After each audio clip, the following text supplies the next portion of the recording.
Hi, I am Camille Wynn. This is Hill with Camille podcast. Thanks for joining me. Today, I want to talk about working with young people, and I mean teenagers. I love working with kids, and my favorite is when they're just finishing high school and they're so bright and they're so smart and they're getting ready to launch and get on their own, and it's a magical time for them, and they've got nothing but potential in front of them. So when I sit down with a young person, what I'm really going to take a temperature on is to see how they self-regulate. How are they emotionally self-regulating? Because they're getting out of the real world now. They can't throw temper tantrums and fits and guilt trip, and how they get their way in life is going to change. So I sit down with them and I talk about their self-governance. Do they have discipline? Can they keep their word? Do they have integrity? What are they going to do when life gets hard, when they move out? And when life's on them and they want to quit, are they going to quit? Are they going to persevere? And sometimes you need to quit. I'm not saying you should always not quit, but I want to sense and feel what motivates these young people. I was working on a speech for a graduating class, and this was what I came up with: is if I could teach them anything, if I could share or impart any wisdom to that age that's just graduating high school, or a young person that's getting out of college, what's the most important thing for them and their own self-growth, and as they take on this massive independent journey in their life. And I think the most important thing has to do with self-care and self-governance. And if you are a reactive person, then you're not going to get very far in life, because life's going to happen and you're going to react to it and get stuck in the rabbit holes that creates, and you're not going to get very far. If you're resilient, if you don't get hung up on things, if you can keep your word to yourself, if you can realize what motivates you and you know yourself. See, that's what a lot of people that are emotionally unstable don't have, is they don't have self-governance. They don't know themselves. They don't know, where they end and someone else begins. They're letting other people dictate their moods, feelings, and behavior. But what I try and teach these young people as they launch into their lives is that they want to be living their life from a place of integrity. And what is integrity? Integrity is workability, ultimately, in my book. You can look it up in the dictionary, and it's, I think morality and things like that. But integrity to me is that you keep your word. You give your word, you keep your word. And if you can't keep your word, you're going to break your word, then you communicate that as quickly as possible to the person you're breaking your word to. And you repromise, or you clean up that mess. But you basically live like integrity matters, because it really does. People, I think, are so transparent when they come across, and I work with a lot of people, and some women, I can say this, I'm a female, some women are looking to be taken care of, and they want a man to provide for them and take care of them. So they come across like they're somebody they're not, but they want to be babied, and so they pretend to be weak or pretend to be helpless to elicit that response from the man. To me, it's manipulation. I don't love that. I would rather you just say, look, I want you to pay my bills, I'll do this for you, and can we strike a deal? But I kind of break through all that manipulative stuff. But with young people, how are they going to get their way in their life? And do they have integrity? Meaning, do they keep their promises? If they give their word to an appointment, are they on time? If they're monogamous, are they going to be loyal? How do they discern what is integrity, what's not? And you don't want to live for other people's approval either. You want to, right, especially at this point in your life, you want to live for you, because you've got this innate talent, you've got this drive, there's this urge. They want to be free, they want to be autonomous, and they want to just live. They want to get out there and create. And all these trappings of relationships and family, pregnancy, sex, partying, drugs. When they get out of the high school world and they get into college, lots of things can distract them from their ultimate goal. So when I sit down with them, I ask them, what motivates them, what gets them out of bed in the morning, what do they want to do with the rest of their life, what are they planning on, what are their plans, right? And are they good students? Can they keep their word? Are they turning homework in on time? Just take an assessment of where these kids really are at. And I find out what, makes them tick. If they, get just sideswiped when their friends are not liking them, or they don't return their phone call or something, that's a person that's got some codependency tendencies. And that person's going to have a hard time avoiding relationship drama or having relationships ruin, their future. If you're a boy or a girl, you do what feels right. If you're a man and a woman, you do what you say you're going to do. So I talk about the world of projecting who you want to be. And if you're going to be a leader in life, you've got to keep your promises. You've got to keep your word. And again, I look and see what motivates them. And what they do and how they handle themselves when difficulties come up. And that's a true test of anybody. I tell people when they start dating somebody, tell them no. Like, you need to say no or break the date or break plans just because you want to see how that person's going to react. Are they going to respond with anger? Are they going to be frustrated? Are they going to punish you? Are they going to break up with you? Or are they going to be reasonable? How you want to test people to see how they're going to handle stress. So how do these young people handle stress? So when life doesn't go their way, what do they do? How do they handle it? Are they mature enough to persevere and process through it? But I find out, what really motivates them, what they really want to do. And if they can tell people no, can they have boundaries? Can they protect themselves in a way? I would say emotional maturity is a must. I mean, that's really what everyone's got to get at some point in their life, or they're going to be trapped in codependent relationships or alone. So if you want to be an effective leader or an effective person in life, you've got to be able to, have some boundaries. I was working with a father and a son this week, and the son is 17 and he's getting ready to graduate next year. And his father's worried about him because he's drinking and he got a DUI. So now he's lost his license at 17. They came in together and I looked at the dad and I said, well, what's your story? Because I can tell dad's a drinker too. And he admitted it to me and he feels guilty and he's weepy and he's sad. And I said, okay, Dad, so what is your son doing? What is your son doing that he's, not been taught? And I said, he's following your lead. He's following your leadership. This is what you're leading in video. Well, I don't want him to do that. You need to fix this. You need to change this. I said, I can't change this. He's not going to listen to me like he listens to you. He's not going to revere my words like he reveres your words. And he's trying to be just like you, Dad. Why would that be?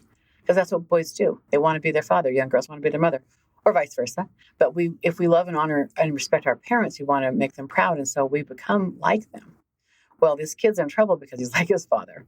So I said to him, the father, and I said to the boy, you realize what you do matters. You realize what you say matters. And that's where I think the disconnect is with some people, is they don't realize how important they are. They don't realize that what they're doing and what they're saying, someone's watching, like their children are watching, your children are watching. Okay. And so this father who's drinking, I said, look, if you really want your son to quit drinking, you quit drinking. There's a famous actor, his name is Danny Trejo, I believe, Trajo, Trejo. I listened to an interview that he was talking about his upbringing, and he was pretty much abandoned in a way by his father. Dad didn't like him. Mom was following dad's, lead, and so he was a neglected kid and abused. And this uncle, I think he was in this hot car. The father wouldn't let him out of the car. He was in trouble or something, and he was just dying in this heat. This uncle came over and opened the door and got him out and just wasn't going to let his dad do that to him. So I think it was his brother. And so Danny worshipped this uncle. And this uncle was a pretty well-known drug dealer. He made tons of money selling drugs. So what did Danny do? He gave up his life. He just started looking like, acting like, sounding like his uncle. And it got him in prison. He went to prison because of it. And in prison, he became a very emotionally secure and emotionally mature human being. He started self-regulating, self-governing. He was formidable. And, just even in his acting roles, he's a pretty intimidating character. But he really did develop himself with self-control, self-discipline. And he talks about this. And he's come out of jail and he's now a famous actor. And he said, if my uncle was a famous football player, if he was a phenomenal athlete, I would have been the best football player ever. And I shared this story with this father and son that I talked to this week. And I said, look, your son is going to become just like you because he loves you. That's nature. But I said, if you don't quit drinking, you're going to have an alcoholic on your hands because you're an alcoholic. So it was interesting how it turned into, I'm not going to help the kid because I can't help the kid. The kid's just going to do what you tell him to do. And I started therapying the father. And the father went to rehab. He went in yesterday and he's going to be there for a while. So I'm hoping that this is a solution to the family dynamic problem. And the son's going to keep seeing me. But the son's kind of on, his own little therapeutic path because he's had a DUI. So the judge is intervening and there's things he's going to have to do to maintain his freedom and his license down the road. So that's something I think parents don't understand is how important they are and what they say matters and how they act matters because the children are going to be just like them. And as these young people get ready to launch into their lives, they want a functioning lifestyle. They want something that's going to serve them, So I do think that if you have no emotional restraint or if you can't regulate yourself emotionally, it's a problem. And we see this all over right now. There's so many people in the world that they're reactive. They're not proacting. They're not choosing their response. They're just raw emotion. Then this is one of the highest forms of strength I've ever experienced. My favorite people are recovered addicts or recovered, back injury. They're just recovered from something. That pain made them. And when you're not able to restrain yourself, I think crazy things happen emotionally. So when you're upset and angry, it's very easy to release this emotion with, violence or verbal lashing. And you can be belligerent and have these patterns of kind of outbursts, right? And if you do that, there's consequences. There's always consequences to that. But if you can control yourself and hold yourself in a space of peace or self-control, you demonstrate a high level of strength. I think as young people, the misconception of strength is force. It's putting your fists up. It's ready to go to war. It's saying, mean things. It's insulting people, And that's how you prove that you're strong when you're young, when you're immature, when you don't have self-discipline, when you don't have self-control. But a wise person, I think people get wise as they get older, hopefully. But a wise person knows that the true power is when you have the ability to say, no, I'm not going to do this. I'm not going to react. And you put your fist down. When you bridle your anger, you bridle your vent, you bridle your tongue when you want to lash out, you are at a high level of consciousness because you're able to stop being run by that emotion. You can actually stop yourself from being reactive. And when you can have that self-determinism and that self-control to pull back from getting baited, for example, or getting caught up in a fight and saying something you're going to regret, you're going to regret, just trying to win in that moment. When you do that, you can leave a lasting impression. If you and I say this, it's important to realize if you let someone else's negativity or baiting you, if you let that happen and you react to someone who's intentionally trying to disrupt you, it is a natural reaction to want to react and retaliate. But in most cases, retaliation is problematic. And if you don't have the ability to just pull back and really assess the situation and see what's happening, and you react out of emotion instead of responding out of wisdom, you could end up in a repercussion that has negative consequences. And that could be, breaking up with a relationship. It could be violence. It could be broken bones, or et cetera. I mean, do you know how many people are in jail right now or in the grave because they didn't have the ability to restrain their emotions in that moment? I mean, just think about it. If you're going to kill someone, if you're going to lose your emotions, if you're going to be out of your body with some sort of rage or something, you're going to cause some damage. And a lot of relationship issues that I deal with people is because they are in pain. They were accosted, they were attacked. And all these relationships can be damaged if you don't have the ability to self-govern, to not say all that you need to say. When you vent on somebody, when you lose it on somebody, it's like I just had to get it off my chest. But you doing that just broke someone's heart in their chest, And some of that stuff is just, you don't come back from, you can't repair. Some people can never get over that. So I do feel like it's one of the most important things that we do in life is we have to hit the point where we can have the ability to self-regulate our emotions and we can have self-control. And this is a critical part of, I think, growing up. It to me is what growing up's all about, is that you can restrain yourself and see that whatever you say or do in that moment has consequences. If you're a parent and you're acting out, or you're thinking you don't matter and that you drink doesn't matter and that you're doing drugs doesn't matter, there's going to be a consequence to that. Our actions, our choices have consequences. So it's the most important thing to understand that if you can't control you and you can't control yourself, then everything has control over you. And that's not empowering at all. If you're a reactive person, you need pain relief. If you get caught up in some sort of anger or relationship drama, you're going to want to self-medicate. You're going to escape. You're going to run. You're going to cheat. You're going to lie because you can't handle the pressure. You can't handle, your own self. And I tell people, you're not relationship ready if you're not able to, control your outbursts and your temper. I have another married couple, and this guy thinks that it's normal to be angry all the time. Well, that's just what men are. No, that's not what men are. But he's got some idea that he's got permission because he's a breadwinner that he can kind of come home and, be bombastic and loud and bark orders and kind of get mad. I said, why is that a good idea? Where did you learn that behavior? Why is that something that is somehow promoting, your children's life? All these kids are acting out. All these kids are having a hard time. Well, that's what he went through. Again, he followed his grandpa. His grandpa raised him, and so that's what he did. And I said, I want you to pull back, and I want you to see the impact of you doing that. And I directly could tie some of the comments he's made. I'm telling them this stuff for their own good. They need to hear it from somebody. They need to hear it from me. I'm not going to be a good parent if I can't tell. No, that's not necessarily true. I'm not saying to live a lie and pretend that you don't feel what you feel. And this is where you have to be discerning. But look, if you're upset, it's your problem. And that's everybody. If I'm upset, it's my problem. But if I think I need to just get this out and vent, okay, great. Now you feel better, but look at your audience. Look at the person you just threw up on, you emotionally vomited on, right? How are they dealing with that? Were they ready for that? Were they expecting that? Did they ask for that? I mean, even in a therapy session, sometimes when people just, they want to come in and just vent. And I kind of just, time, okay, let's do something with this, because I think this is probably a routine that you do. You want to just get this out. And yeah, you feel better. You feel relieved. You can relieve yourself of the burden of all this anger and stuff. Someone listening to you, that's cognitive, that helps. But what got you so upset in the first place? Why are you reacting this way?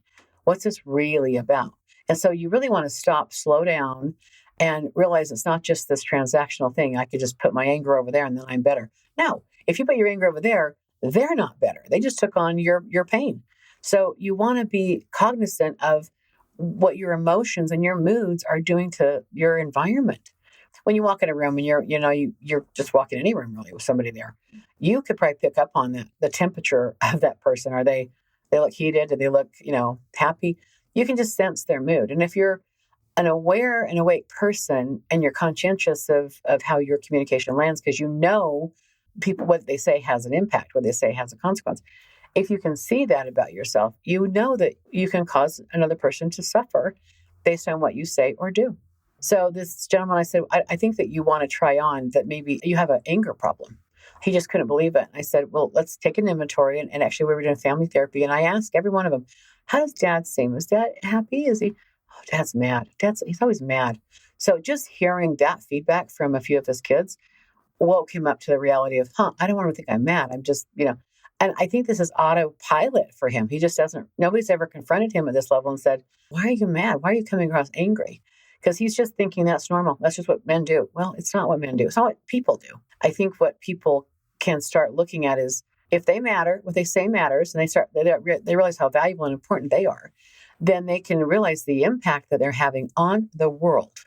A lot of people that drink and do drugs don't think they matter. They think that they don't exist anyway. Nobody's going to miss them. But I work with so many kids that have drug addict parents or dead parents or alcoholic parents, and they do matter. They're in therapy over that relationship. Yeah, again, dealing with young people and their parents, and as they launch into their life, having the ability to process this stuff, knowing what's yours, what's someone else's, not personalizing parents' addictions or the parents' failings. It's important to kind of have processed through some of your pain and your frustration, and then learning how to manage yourself. I do think it's important to get angry. I think anger is a part of a person's power. It also says, hey, something's violating my boundary. But there's a lot more emotions other than anger you could try on, frustration. And then how do you deal with that? There's a lot of ways to deal with anger than just venting and having to get it off your chest or breaking someone else's heart, I feel like if you can learn how to have empathy and understand that other person, and then again, prepare them. I'm upset. I want to talk about something. Say one thing and then pull back and make sure they can process it and digest that, and then say another. But if you're just like, I just have to vent and blow, I'm telling you, you're gonna leave a mark on that person. Relationships are really valuable for people, and it's important for people to feel heard and validated. I agree with that. But if you really want to level up your communication style, you want to learn that you're going to communicate something, and then you want to see and look over there and ask and inquire, how did that land on you? And then be willing to hear the feedback from that person. That's real communication, being able to see the perspective of how that person sees you from their perspective, how they experience you, and then how you experience them. And then how do you want to really be experienced inside of that relationship? How do you want to be perceived by your family, by your friends? And how do you perceive them? And if it's not equal, well, we got a problem. But I also feel like young people really, really want to belong. It's a critical need to belong at that age. But hopefully they can belong to a point and not feel like they have to belong to the exclusion of themselves. So this is just some of the stuff that I'm working with some young people on. And I think that it's really critical to figure out how to emotionally control yourself, regulate yourself. And that to me is probably one of the strongest skills you could develop as a young person so that you don't get caught up in some sort of, stupid altercation, a road rage, fight in a bar. And then there's, massive consequences. It could be life and death. It could be you're in jail for, hitting someone so hard and they die, or you could just have horrible relationships. So consider that you want to learn how to self-regulate, emotionally regulate for your own highest and best good. If any of this is something you'd like to sit and discuss with me, I am happy to do that. You can reach out to me, get on my website. It's healwithcamille.com, HEAL with KIMILE.com. And I look forward to your messages, your questions if you have any, and I'll keep posting. Have a peaceful day. Bye-bye.